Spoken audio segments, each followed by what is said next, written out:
The media has been saturated with the outcome of the recent visit of a perceived Northern Aid Fellow in person of Mr. Femi Fani-Kayode to Zamfara State.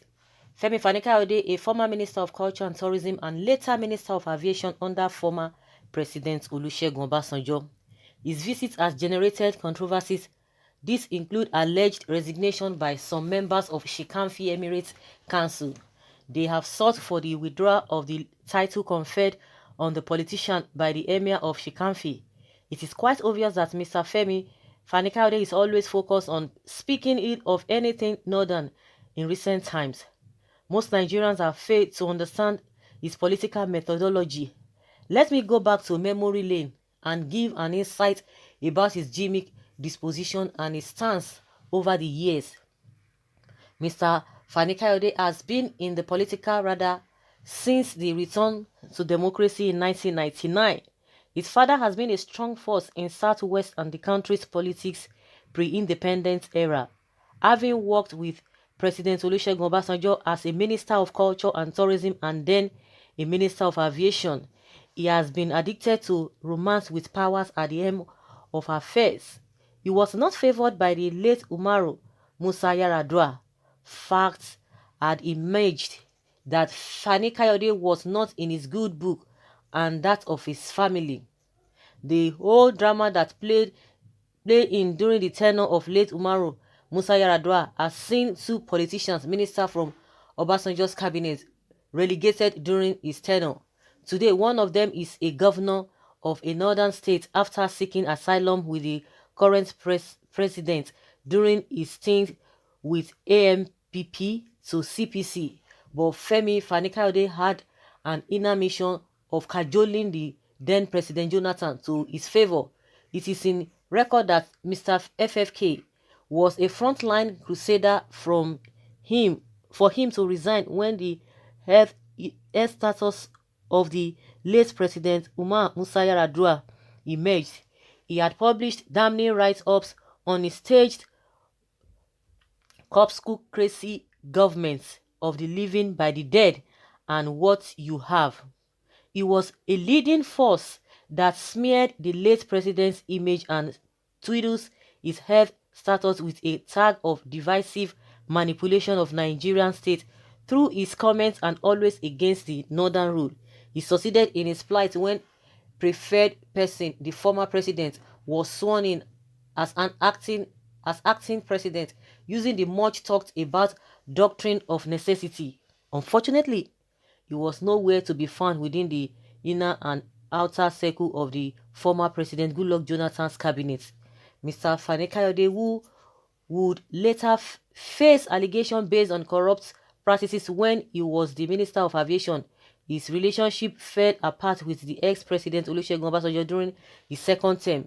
He continued to show shadow allegiance to Goodluck Jonathan, but all through his quest, Goodluck Jonathan did not appoint him. He was not appointed as a personal assistant nor a special advisor, talk much of a federal minister. It would interest you that even some of Goodluck critics were brought in, the likes of Shekarau, former governor of Kano, and also etc. But Fani-Kayode was nowhere to be found. His corruption allegation became so evident, and all his efforts and criticisms of late Yar'Adua, which would have made him Jonathan man, never come to reality. His political career was dangling and failing like pack of cards. At the tail of the heat, Mr. Femi Fani-Kayode now resorted to malign and criticize President Goodluck Jonathan.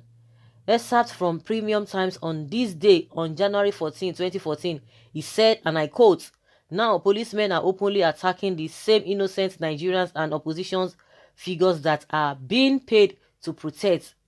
The president is leading Nigeria on the road to hell and on the path to Kigali." This is one of few criticisms he has rained upon President Goodluck Jonathan. He recently wrote an essay about Tinubu's political dominance of Lagos State that it will soon come to an end. But towards the end of 2013 and early 2014, he praised Tinubu on viral video that he has stood against opposition and a strong force.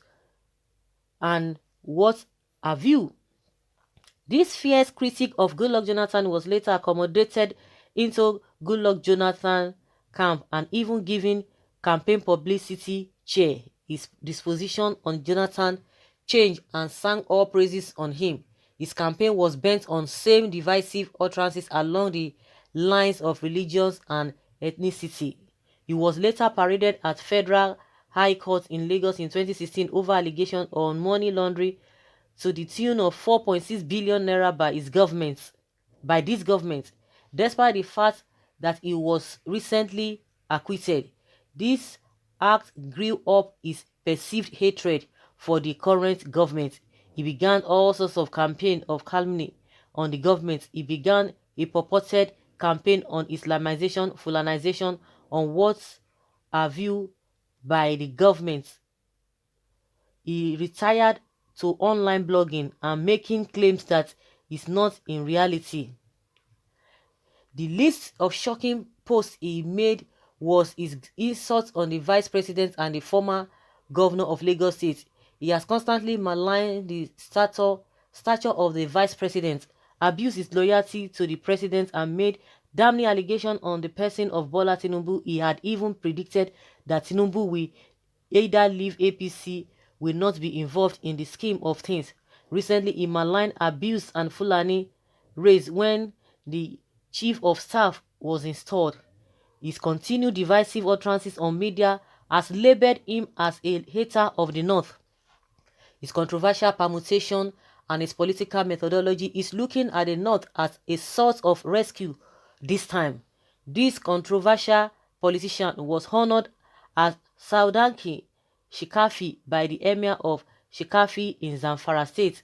Come on, this is a big white mouth. I laughed that my ribs was paining me. It will be recalled that it was just after a week he made damning allegation on the former Zamfara State Alhaji Abdulaziz Yari on his alleged misconduct in the airport. He went to Zamfara to bang the royal tenor. He didn't show video evidence to justify his claim. I hope that Yari will have to seek for his pound of flesh in the court as soon as possible. I begin to tell myself that his permutation of his political survivor post Obasanjo era is like he deserves to breathe by 2023. He wouldn't want to settle for less if he has intention to run for any national position. He believed the North has the political strength and muscle, so he started his journey from Lagos, Abuja to Gusau, Shikanfi, and even headed to Sokoto to pay homage to Sultan of Sokoto. The political elite has no religion, no tribe. They are always in the verge of promulgating a concept that is bent on dividing us, but they are always in unity in their business. The point I will want to make, Mr. Fani-Kayode's journey was never arranged by him. His reception was gloomy. His confinement as the purported savior of Shikanfi Kingdom by the Emir was prearranged by the Zamfara state government and Shikafi Emirate Council. The Eldorado that they are resigning and what have you was just a cacophony that their brothers in North will show sympathy to them, that they were unaware of his royal confinement. The fact is that most northern elites stance is on ruling and nothingness. If Mr. Fani Kayode can devise a formula for them to realize and hold glue to power, or use him to sustain their dominance tradition, they will eat in the same plate with him, whether he loves the North or not. It's never their business. Their business is strictly political, no any patriotism attached, as far as their drive is maintained all is well. Mr. Fani Kayode's controversial play and maneuvering to remain politically relevant is inherent to him, and is bent on driving his intent to see that is realized to the later. For us as analysts, we will see the outcome in 2023 where the latitude of his projection is. But if he is nurturing presidential ambition, I will say it's a reality show. I will watch to the end. Nigerians should begin to learn that politicians are taking us for a ride. They have one tribe, one religion, one political party. This is none other than their ambition. Nigerians, be wise. Okay? This article is written by Abdullahi Suleiman Okiti. My goodness. Well, like they always say, a word is enough for the wise. They are one family. These politicians, they are one family, and at times I just believe that they will just say, oh boy, see, I'm going to hit you with some things on social media or on the pages of newspaper. Don't worry. Don't worry now, hit me. I will fire you back. They know how to meet at the back, but they are deceiving the masses. But the funniest thing, a lot of people are beginning to know, but majority of people are not even ready. I'm sure a lot of people will be disappointed that all of a sudden, just like that, from where to where, you can imagine. So guys, I wouldn't want to say much. Like I always say, anybody who is defending or you are supporting all these politicians, you don't even know them one on one. You are supporting them, seeing them from afar, just based on what they say on social media or on the pages of the newspaper, you begin to fall for them. But you don't know them. That's it. They always do all of those things just to get the sympathy of the people. They know what they do behind their families. You will see that when one of them, maybe the daughter or the son is getting married, all of them will be there. They will be smiling and all of that, and that's why they can jump from places to places, from party to party. So it's not a big deal. Well, let's have your comments in the comment section. Leave your comments respectfully and let's have your take. Thank you.